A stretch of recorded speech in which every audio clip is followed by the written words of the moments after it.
बच्चों आज की क्लास जो हमारी एप्लीकेशन ऑफ ट्रिग्नोमेट्री की लास्ट क्लास होगी, इसमें आज हम क्वेश्चन नंबर 14, 15, 16 कंप्लीट कर देंगे। जितने भी क्वेश्चन हमने इस एक्सरसाइज के किए हैं उन सबको एक प्लेलिस्ट में बना दिया गया है। तो प्लेलिस्ट का मैं लिंक आपको डिस्क्रिप्शन बॉक्स में दूंगा और शायद ही आई बटन में भी दे दूंगा। तो वहां पर जाके आप जो क्वेश्चन आपको समझना है, जो देखना चाहते हैं वो आप देखिए, क्वेश्चन समझिए। तो सारे के सारे क्वेश्चन, सारे के सारे वीडियोज एक प्लेलिस्ट में आपको मिल जाएंगे। तो आज की वीडियो को हम स्टार्ट करते हैं क्वेश्चन नंबर 14 से। तो आपकी स्क्रीन पर नीचे देखिए क्वेश्चन नंबर 14 आ रहा होगा, उसको देखिए, समझिए और फिगर बनाने की कोशिश कीजिए वीडियो को पॉज करके, लेकिन ऐसे ही नहीं। तो आपने होपफुली वीडियो अब तक देखकर, वो क्वेश्चन देखकर फिगर बना ली होगी। तो इसकी फिगर ऑलरेडी आपकी बुक में दी हुई है, लेकिन हमें क्वेश्चन को समझना है और फिगर खुद बनाने की कोशिश करनी है, क्योंकि जरूरी नहीं कि एग्जाम में ये फिगर आपको बनी हुई मिलेगी। तो क्या है फिगर के अंदर, यहाँ कहता है 1.2 metre tall girl spot a balloon moving with the wind in a horizontal line at a height of 88.2 metre from the ground. तो यहाँ तक की जो इन्फॉर्मेशन है इसको समझते हैं, इससे हम फिगर बनाते हैं। क्या कहता है कि एक लड़की है जो 1.2 मीटर टॉल है।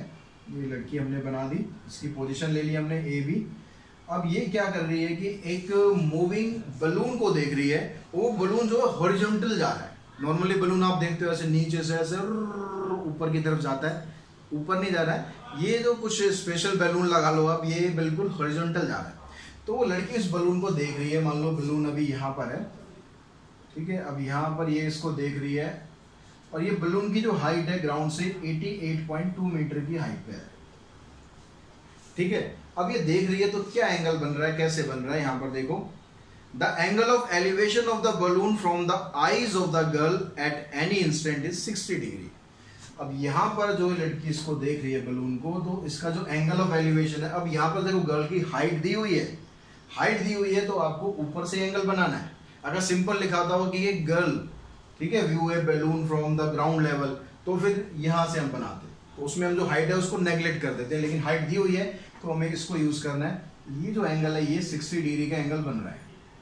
हॉरिजॉन्टल लेवल यहाँ बनाएंगे तो ये एंगल हमारा 60 डिग्री का आ गया। अब आगे क्या कहता है, after some time the angle of elevation reduces to 30 degree. कुछ देर के बाद, अब क्योंकि बलून जो है मूव कर रहा था, जब यहाँ पर उसने उसको देखा तो एंगल बना 60 डिग्री। कुछ देर के बाद जब बलून मूव कर गया तो एंगल बन गया 30 डिग्री, यानी एंगल कम हो गया।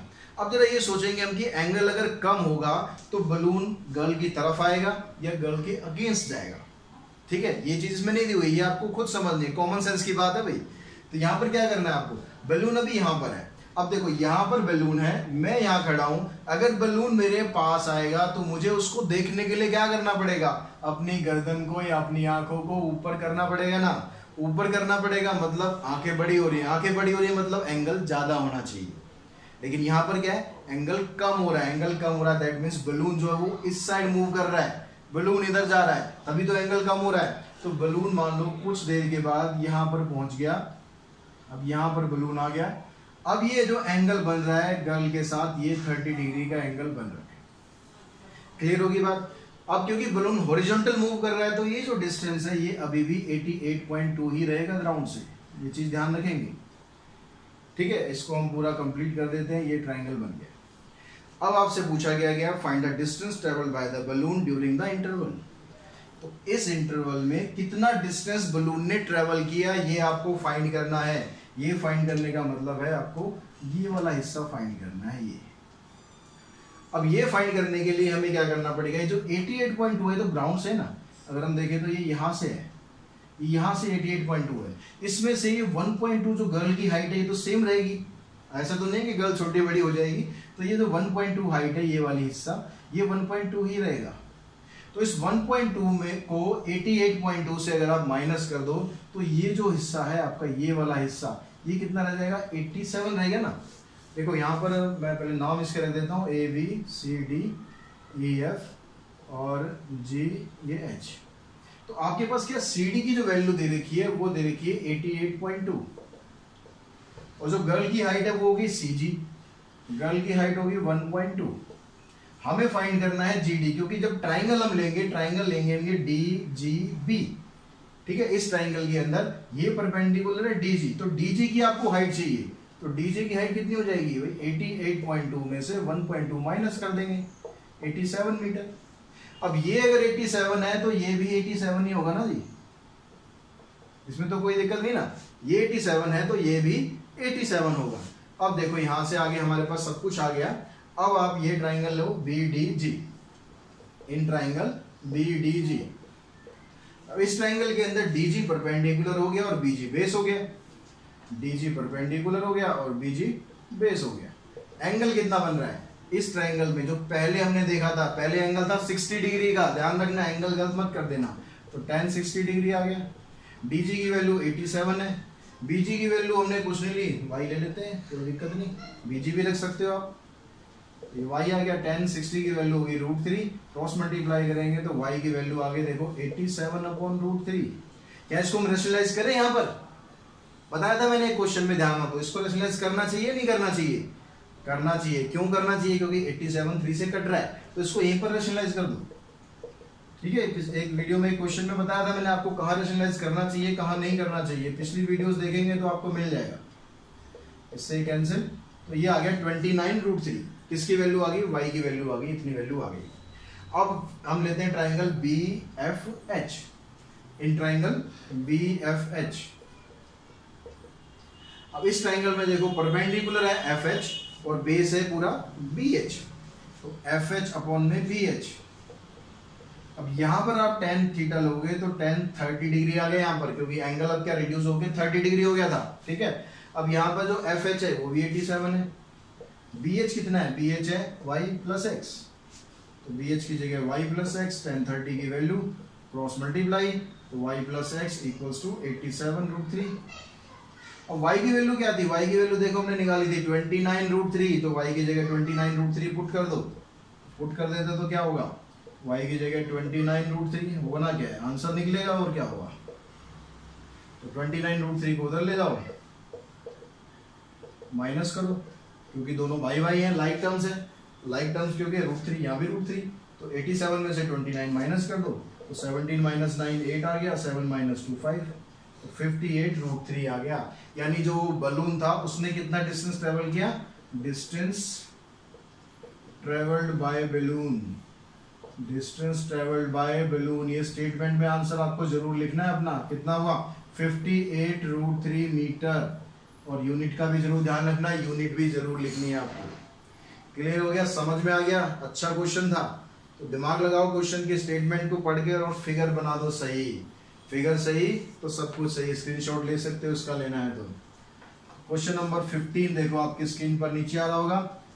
थोड़ा सा बाकी जो क्वेश्चन करे अब तक उनसे थोड़ा सा डिफरेंट है, बड़ा इंटरेस्टिंग क्वेश्चन है, बड़ा इंपॉर्टेंट क्वेश्चन है। ठीक है, अक्सर बोर्ड में आ चुका है ये। देखो स्ट्रेट हाईवे, एक हाईवे है भाई, हाईवे पे चलते हैं। बलून तो हमने बहुत देख लिया, अब जरा हाईवे पे दौड़ाते हैं अपनी गाड़ी। कैसे दौड़ रही है गाड़ी देखो। A straight highway leads to the foot of tower. एक हाईवे सीधा एक टावर की तरफ जा रहा है। हाईवे, ये हाईवे बनाया हमने और ये सीधा एक टावर की तरफ जा रहा है। ये टावर टेढ़ा हो गया, जरा कोशिश करेंगे जितना सीधा बन जाए उतना सीधा बनाने की। चलो फिर भी काम चल जाएगा हमारा। अब देखो आगे क्या कहता है। A man standing at the top of a tower observe a car eight an angle of depression of 30 degree. अब यहाँ पे एक टावर पे एक आदमी ऊपर खड़ा है, आराम से ठंडी ठंडी हवा खा रहा है। अब वो देखता है कि भाई एक कार जो है वो टावर की तरफ आ रही है, अप्रोचिंग टू द टावर, और इसका जो एंगल ऑफ डिप्रेशन है 30 डिग्री है। तो एंगल ऑफ डिप्रेशन है तो ऊपर आपको शो करना है यहाँ पर 30 डिग्री। अब वो देख रहा है कि कार जो है भाई ये टावर की तरफ आ रही है। अब उसके बाद फिर क्या होता है, which is approaching to the foot of tower with a uniform speed. यानी कार जो उसकी तरफ टावर की तरफ आ रही है लगभग एक जैसी स्पीड से आ रही है, कम ज़्यादा नहीं हो रहा। 6 सेकेंड लेटर, 6 सेकेंड के बाद जब वो देखता है कि angle of depression of car is found to be 60 degree. अब 6 सेकेंड के बाद, अभी कार यहाँ पर है, 6 सेकेंड के बाद क्योंकि टावर की तरफ आ रही है, 6 सेकेंड के बाद मान लो कार इधर आ गई। अब यहाँ से जब ये इसको देख रहा है तो इसका एंगल चेंज हो गया, 60 डिग्री में कन्वर्ट हो गया। कार पास आ गई है, 60 डिग्री में कन्वर्ट हो गया। आपको बताना find the time taken by car to reach the foot of tower from this point. अब इस पॉइंट से कार टावर तक पहुंचने में कितना टाइम लेगी। अब क्वेश्चन के हिसाब से तो खैर हम निकालेंगे, लेकिन यहाँ पर थोड़ा सा क्या है, अगर कार के देखो उसने बोला यूनिफॉर्म स्पीड, हम टाइम भी यूनिफॉर्म स्पीड के हिसाब से निकालेंगे। अब सोचो अगर यहाँ से कार चलते चलते टावर पे आई, कहीं टक्कर ना लग जाए, बस यही डर है। तो खैर वो तो बात की बात है, हमें क्या करना है, हमें काम ये करना है। अब ये कह रहा है कि यहाँ से कार तो यहाँ तक चली, इसमें उसको 6 सेकंड का टाइम लगा, ठीक है। टाइम टेकन कौन सा क्वेश्चन है, 15 क्वेश्चन है। Time taken from A to B is 6 seconds. Speed इसने दे नहीं रखी कार की, बस इतना बता रखा हमें कि यूनिफॉर्म स्पीड है। अब यूनिफॉर्म स्पीड हम ले लेते हैं, let uniform speed of car, let uniform speed of car is x metre पर सेकंड, क्योंकि टाइम सेकंड में है तो स्पीड भी हम मीटर पर सेकंड में ले लेते हैं। अब देखो यहां से A से B तक जो कार का डिस्टेंस हुआ वो कितना हुआ, distance travelled from A to B, distance travelled from A to B। तो डिस्टेंस का फॉर्मूला होता है स्पीड इनटू टाइम, तो स्पीड और टाइम को अगर हम इनटू करेंगे तो हमारा आ गया डिस्टेंस 6 x मीटर सॉरी, ठीक है, क्योंकि टाइम हमारा 6 सेकंड था और स्पीड x मीटर पर सेकंड है, तो हमारा जो डिस्टेंस आ गया वो आ गया 6x, यानी यहां से यहां तक का जो डिस्टेंस है आपको ले लेना है 6x, ठीक है। और कुछ नहीं दिया हुआ हमें, वो ये नहीं है कि भाई हमें हाइट दे रखी हो या डिस्टेंस दे रखा, कुछ नहीं दिया हुआ। इसको y ले लेते हैं, इसको h ले लेते हैं। आपको फाइंड ये करना है कि जो B पॉइंट है, इस B पॉइंट से कार टावर तक पहुंचने में कितना टाइम ले रही है। इससे मान लेते हैं C और ये मान लेते हैं D। और फिर आपको वही करना है, जो ट्राइंगल लेते हैं हमारे वैसे ही आपको ट्राइंगल लेना, फिगर आपकी बन गई है। ट्राइंगल DCB ले लेते हैं पहले, इन ट्राइंगल DCB, इसमें देखिए परपेंडिकुलर आ गया DC, बेस आ गया BC, BC अपॉन में BC, एंगल आ गया यहाँ पर 60 डिग्री। ये बात आप तो सब कुछ समझ गए होंगे कैसे कैसे एंगल ले रहे हैं हम। तो DC की वैल्यू देखो h आ गई, BC की वैल्यू y, tan 60 आ गया √3, क्रॉस मल्टीप्लाई करेंगे, h की वैल्यू आ गई √3y। क्लियर यहाँ तक। अब दूसरा जो राइट एंगल ट्राइंगल है वो क्या है, ADC, ये ले लेते हैं, इन ट्राइंगल ADC। इसमें देखेंगे परपेंडिकुलर यहाँ भी वही है, DC है, और बेस कितना है, बेस आ गया AC, ये पूरा बेस हो गया क्योंकि पूरा ट्राइंगल है ये। और यहाँ पर एंगल आपका क्या है, एंगल है 30 डिग्री। अब देखेंगे DC की वैल्यू क्या है, DC की वैल्यू है h, और AC की वैल्यू क्या है, AC की वैल्यू है 6x प्लस वाई, tan 30 की वैल्यू 1/√3। तो क्रॉस मल्टीप्लाई करते हैं, क्रॉस मल्टीप्लाई करके क्या आएगा, √3h equals to 6x plus y. अब h की वैल्यू तो हमारे पास थी ना बच्चों, पहले देखो ये h की वैल्यू थी √3y, तो √3y यहाँ पर पुट कर देते हैं। तो क्वेश्चन आप देख रहे हो, सॉल्व करने के पैटर्न लगभग सबके एक जैसे ही हैं, कोई ज़्यादा डिफरेंस नहीं है। डिफरेंस बस फिगर में आ रहा है, उसके हिसाब से आपको चलना है। तो यहाँ क्या हो गया 3y, ये हो गया 6x प्लस वाई, y को इधर लाके माइनस करेंगे, 2y equals to 6x, y की वैल्यू आ गई 3x। माने यहाँ से यहाँ तक का जो डिस्टेंस है ये आ गया आपके पास 3x। आपको क्या निकालना है, टाइम निकालना है। टाइम का फार्मूला क्या होता है, डिस्टेंस अपॉन स्पीड होता है। डिस्टेंस कितना है, 3x है यहाँ से यहाँ तक का। स्पीड क्या है, स्पीड तो भाई दे रखी थी उसने, यूनिफॉर्म स्पीड। यूनिफॉर्म स्पीड कितनी थी, x। तो टाइम कितना आ गया, time taken from B to C, B से C तक पहुंचने में टाइम लगेगा। डिस्टेंस अपॉन स्पीड, डिस्टेंस है 3x, स्पीड है x, कैंसिल कर दो। 3 सेकंड के अंदर कार जो है वो टावर में टक्कर मारने वाली है, दुड़ुम। अब टक्कर होने के बाद क्या होगा वो ये जाने, हमारा काम था क्वेश्चन निकालना, वो हमने क्वेश्चन कर दिया। समझ में आ गया। क्वेश्चन नंबर अब 16 पे चलते हैं। 16 क्वेश्चन देखेंगे, इसका स्क्रीनशॉट ले सकते हैं, लेना है तो क्वेश्चन नंबर 16 की स्टेटमेंट देखो, ध्यान से पढ़ो, ये भी बहुत इंपॉर्टेंट क्वेश्चन है। क्वेश्चन ये कई तरीके से मोल्ड होकर आता रहता है, तो आप एक बार समझ जाएंगे तो इस तरह का कोई भी क्वेश्चन आ जाए कोई दिक्कत नहीं होगी। क्वेश्चन नंबर 16, इसकी स्टेटमेंट थोड़ी सी ना थोड़ा परेशान करती है स्टेटमेंट इसकी, और कुछ नहीं है। फिगर बनाने में थोड़ा सा आपको जरा ध्यान से सोचना पड़ेगा। देखो क्या लिखा है यहाँ पर, the angle of elevation of the top of a tower from 2 point at a distance of 4 metre and 9 metre from the base of tower.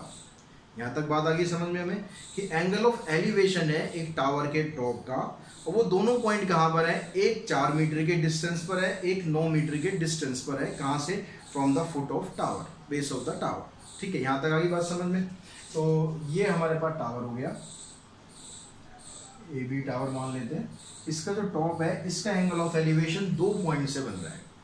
अब ये जो एंगल ऑफ एलिवेशन यहाँ पर बनेगा वो क्या है, वो समझने वाली बात है। और यहाँ पर ये जो पॉइंट होंगे पॉइंट कहाँ है, दोनों अपोजिट साइड है या दोनों सेम साइड है। तो देखो उसके लिए आगे पढ़ो क्या लिखा है, and in the same straight line with it are complementary. मतलब क्या हुआ, जो टावर का फुट है ये इसके सेम साइड में एंगल बनेंगे और सेम लाइन पर है। सेम लाइन पर है मतलब दोनों जो पॉइंट है, एक पॉइंट मान लो हम यहाँ पर ले लेते हैं, ये 4 मीटर के डिस्टेंस पर है टावर से, दूसरा पॉइंट 9 मीटर के डिस्टेंस पर है टावर से, ये पूरा डिस्टेंस 9 मीटर है, ठीक है, ये पूरा डिस्टेंस 9 मीटर। अब यहां पर जो एंगल बन रहा है, एंगल नहीं दिया हुआ इसने कुछ, इसने क्या लिखा हुआ है ध्यान से पढ़ो एक बार फिर देखो लाइन को, द एंगल ऑफ एलिवेशन। अब एंगल ऑफ एलिवेशन को छोड़कर इसने टावर टूवर के बारे में बताना शुरू किया। फिर आगे जब सेकंड लाइन पर आप चलोगे, and in the same straight line with it are complementary.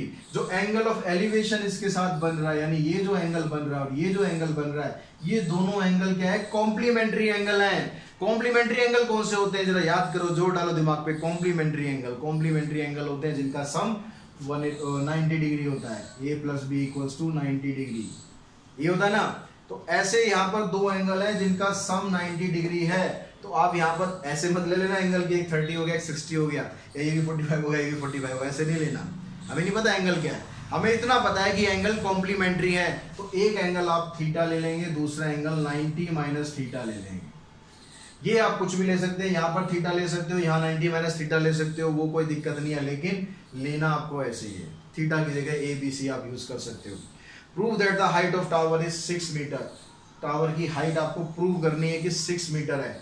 या तो हम यहाँ पर अभी इसको h ले लेते हैं और h की वैल्यू प्रूव करते हैं कि 6 है। फिगर समझ में आ गई, ध्यान से एंगल जरूर समझ लेना। एंगल और इस तरह के क्वेश्चन में ना एंगल हमेशा कॉम्प्लीमेंट्री आपको दिए होंगे। नॉर्मली 30 और 60 होगा, यहाँ पर 60 होगा, यहाँ 30 होगा, ठीक है, क्योंकि 45 तो हो नहीं सकता, सेम ही एंगल हो गया, तो सेम पॉइंट हो गया। अब इस तरह के क्वेश्चन में देखो मैं 2 ट्रिक बताऊंगा आपको, एक तो शॉर्ट ट्रिक भी बताऊंगा, लेकिन उससे पहले पूरा इसका बेसिक समझ लो क्या है। तो पहले हमने ये ट्राइंगल लिया, इसका नाम रख देते हैं ए बी, यहाँ सी हो गया, यहाँ डी हो गया, यहाँ पर ये बी था, इधर ये ए है। तो in triangle A B C, in triangle A B C, यहाँ पर देखो परपेंडिकुलर आ गया ए बी, बेस हो गया बी सी और एंगल आ गया थीटा। तो tan थीटा ऐसे रखेंगे क्योंकि यहाँ पर कोई डिग्री आपको नहीं दी हुई है। तो ये हो गया h, ये हो गया 4, tan थीटा की वैल्यू आ गई हमारे पास h/4। अब आप ट्राइंगल ले लो ये A B D, in triangle A B D, यहाँ पर देखो परपेंडिकुलर क्या है, यहाँ परपेंडिकुलर है ए बी और बेस है यहाँ पर डी बी। एंगल क्या है, एंगल है tan 90 माइनस थीटा, एंगल है 90 माइनस थीटा, तो यहाँ पर हो जाएगा ये tan 90 माइनस थीटा। क्लियर होगी बात, आ रही है ना समझ में। अब देखो यहाँ पर ए बी की वैल्यू फिर से वो ये h आ गई, डी बी की वैल्यू क्या है, डी बी ये पूरा है, पूरा कितना दिया हुआ है, ये 9 दिया हुआ है। आपको ऐसे नहीं करना 9 + 4 नहीं करना, ये जो डिस्टेंस था ये टावर के फुट से दिया हुआ, आपको यानी 9 लेना है सीधा। और tan 90 माइनस थीटा होता है cot थीटा, ये ट्रिग्नोमेट्री में हमने पढ़ा हुआ है, ये कॉम्प्लीमेंट्री एंगल के जो फार्मूले हैं। अब यहाँ पर देखो ये tan थीटा है, ये cot थीटा है, दोनों एक दूसरे की रेसिप्रोकल होते हैं, पता है ना, याद है ना। tan थीटा का रेसिप्रोकल होता है cot थीटा। अब किसी भी रेशो को उसके रेसिप्रोकल से मल्टीप्लाई करेंगे तो क्या आंसर आता है, 1 आता है ना। तो इसलिए आप इन दोनों इक्वेशन को मल्टीप्लाई कर दो, मल्टीप्लाई फर्स्ट एंड सेकंड। तो यहाँ पर लेफ्ट हैंड साइड में h/4 है, यहाँ लेफ्ट हैंड साइड में h/9 है, इधर tan theta into cot theta. तो ये हो गया देखो h²/36, ये हो गया 1। 36 को इधर लाते हैं तो h² की वैल्यू हो गई 36, यानी h आ गया आपका 6। माइनस वाली वैल्यू नहीं लेनी क्योंकि हाइट है, तो माइनस वाली तो नेगलेक्ट होगी, हाइट आ गई 6। ये हमारा प्रूव हो गया, ये height of tower is 6 metre. अब मैंने स्टार्टिंग में बताया था आपको, मैं इसकी आपको शॉर्टकट ट्रिक भी बताने वाला हूँ। 1 नंबर में भी क्वेश्चन आ जाएगा ये, तो 1 नंबर में आएगा तो क्या ये सारा करना लॉजिकल है, इससे बढ़िया तो ये छोड़ देना, वो बढ़िया है। 1 नंबर में इतना कुछ करोगे तो 1 नंबर के लिए देखो क्या करना है, सिंपल तरीका बिल्कुल। एंगल कॉम्प्लीमेंट्री होनी चाहिए, बस ये ध्यान रखेंगे एंगल कॉम्प्लीमेंट्री होनी चाहिए। हर एक में मत लगा देना कि भाई सर ने बताया था, कहीं भी लगा दो। एंगल कॉम्प्लीमेंट्री होनी चाहिए थे। ये डिस्टेंस टावर के फुट से डिस्टेंस है 4, ये डिस्टेंस आपको पूरा लेना है, ठीक है। 9 4 जा 36, जो भी आएगा यहाँ पर उसका स्क्वायर रूट कर दो, आंसर आ जाएगा। लेकिन डिस्टेंस हमेशा ध्यान रखना, कई बार ऐसा होता है कि ये 4 दे दिया, ये आपको 5 दे दिया, तो आपको 5 नहीं लेना, पूरा ये 9 लेना। दोनों डिस्टेंस आपके टावर के फुट से होने चाहिए, दोनों को मल्टीप्लाई करो, स्क्वायर रूट करो, आंसर आ गया। तो अगर 1 नंबर में क्वेश्चन आता है, एमसीक्यूज में आता है, तो उसके लिए पूरा टाइम खराब करने की जरूरत नहीं है, सीधा आप आंसर निकालो। समझ में आ गया? तो इस क्वेश्चन के साथ ही हमारी ये पूरी जो सीरीज थी एप्लीकेशन ऑफ ट्रिग्नोमेट्री, ये पूरी प्लेलिस्ट हमने कंप्लीट कर ली है। एक एक क्वेश्चन मैंने इसमें आपको समझाने की कोशिश करी है और आई होप आपको मेरी ये कोशिश पसंद भी आई होगी और आपको क्वेश्चन समझ भी आए होंगे। अगर क्वेश्चन समझ आपको आए हैं, आपको लगता है कि हाँ भाई चैनल पे जो वीडियो आ रही है वो आपके लिए बेनिफिशियल है, तो वीडियो को कहने की ज़रूरत बार बार है नहीं, फिर भी एक बार मैं कह देता हूँ, याद दिला देता हूँ, वीडियो को लाइक ज़रूर करें, शेयर ज़रूर करें और साथ ही चैनल को सब्सक्राइब ज़रूर कर लें, क्योंकि सब्सक्राइब आपने नहीं किया होगा तो सब्सक्राइब ज़रूर करें इसे। और अगर सब्सक्राइब किया हुआ है, बेल आइकन को प्रेस नहीं किया, बेल आइकन पता है ना कहाँ होता है, तो यहाँ पर जो अपनी राइट साइड में स्क्रीन में देखोगे ऊपर राइट में एक बेल का बटन दबाओ, घंटी जो होती है, तो वो दबा देना, ताकि आने वाली जो वीडियो हैं वो आपको टाइमली मिलती रहे और आपको और हमारा जो संबंध है इसी तरह आगे बढ़ता रहे। आज की वीडियो में इतना ही। Thanks to all of you.